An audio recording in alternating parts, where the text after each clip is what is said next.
আসসালামু আলাইকুম, আশা করি সবাই ভালো আছেন। আপনারা জানেন ফেসবুকে এখানে স্টোরি দেওয়ার 24 ঘন্টা পর কিন্তু স্টোরি অটোমেটিক্যালি ডিলিট হয়ে যায়। তো আপনি এখন চাচ্ছেন যে আপনি যে আগে যে স্টোরিগুলো দিয়েছেন এগুলো দেখবেন বা এগুলো দেখার জন্য কি কি করতে হয়। তো এগুলো দেখার জন্য আপনি এখান থেকে ক্লিক করবেন, এই যে কর্নারে 3 লাইন মেনু দেখতে পাচ্ছেন, সেই 3 লাইন মেনুর উপর ক্লিক করবেন।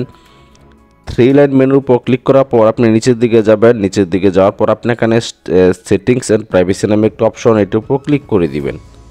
তো সেটিংস অ্যান্ড প্রাইভেসি অপশন উপর ক্লিক করে দেওয়ার পর আপনি এখানে সেটিংস নামে একটা অপশন দেখতে পাচ্ছেন, সেই সেটিংস অপশন উপর আবার ক্লিক করে দিবেন। তো সেটিংস অপশনে ক্লিক করে দেওয়ার পর আপনি স্ক্রল ডাউন করে নিচের দিকে যাবেন। নিচের দিকে যাওয়ার পর আপনি এখানে দেখতে পাচ্ছেন অ্যাক্টিভিটি লক নামে একটি অপশন, সেই অ্যাক্টিভিটি লগের উপর আপনি ক্লিক করে দিবেন। তো অ্যাক্টিভিটি লগের উপর ক্লিক করে দেওয়ার পর আপনার সামনে ঠিক এরকম একটি ইন্টারফেস শো করবে। আপনি এখানে আর্কাইভ নামে একটি অপশন দেখতে পাচ্ছেন, সেই আর্কাইভ অপশনের উপর আবার ক্লিক করে দিবেন।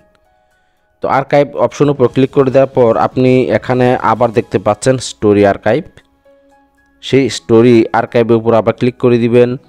তো স্টোরি আর্কাইভের উপর ক্লিক করে দেওয়ার পর আপনি আপনার ফেসবুক আইডি থেকে যতগুলো স্টোরি শেয়ার করেছেন, হোক সেটা 5 বছর আগে, 10 বছর আগে, 7 বছর আগে, সমস্ত স্টোরি আপনি এখানে দেখতে পারবেন A to Z, এবং আপনি এখান থেকে ডাউনলোড করতে পারবেন। তো ভিডিওটা যে পর্যন্তই, ভিডিওটি দেখে যদি একটু উপকৃত হন, চ্যানেলটি সাবস্ক্রাইব করে সাপোর্ট করবেন। ধন্যবাদ।